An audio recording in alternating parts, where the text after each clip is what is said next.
जिंदगी का सबसे बड़ा धोखा यह है, हम सोचते हैं कि कमाया हुआ सुख हमारा अधिकार है और मिला हुआ दुख भगवान की सजा। पर सच्चाई उल्टी है। दुख वहीं भेजा जाता है जहां उठने की क्षमता हो, और भगवान वहीं ठहरते हैं जहां आत्मा हार मानने लगे। आज जो ये कहानी सुन रहा है, शायद तुम्हारे अंदर भी एक टूटा हुआ हिस्सा होगा। तो ध्यान से सुनो।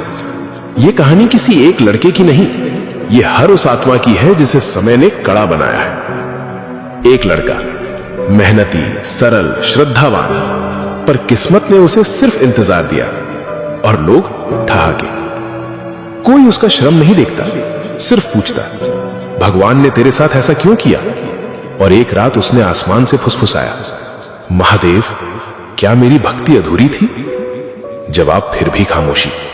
पर वही खामोशी उसके भीतर एक नई चीख जगा रही थी, एक बदलाव की आग। वो टूट कर गिरा, पर टूटना उसकी पराजय नहीं थी, ये उसके अहंकार की मृत्यु थी।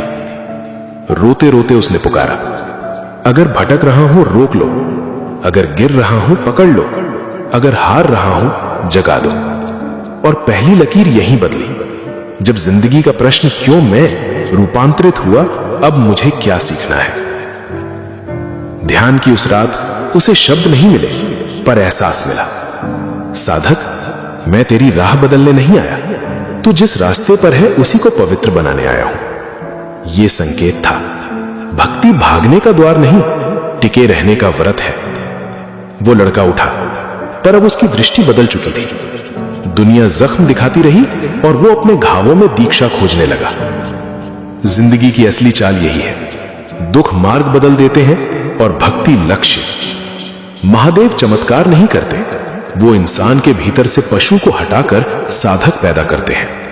जो राह टूटकर छूटी थी, वहीं से अब साधना का प्रथम चरण शुरू होता है। याद रखना, जिस इंसान को वक्त ने गिराया है, उसे भगवान थाम कर उठाते हैं, ताकि वो गिरने वालों को उठाना सीख जाए। भक्ति तुम्हें भागने नहीं देगी, भक्ति तुम्हें दिशा देगी।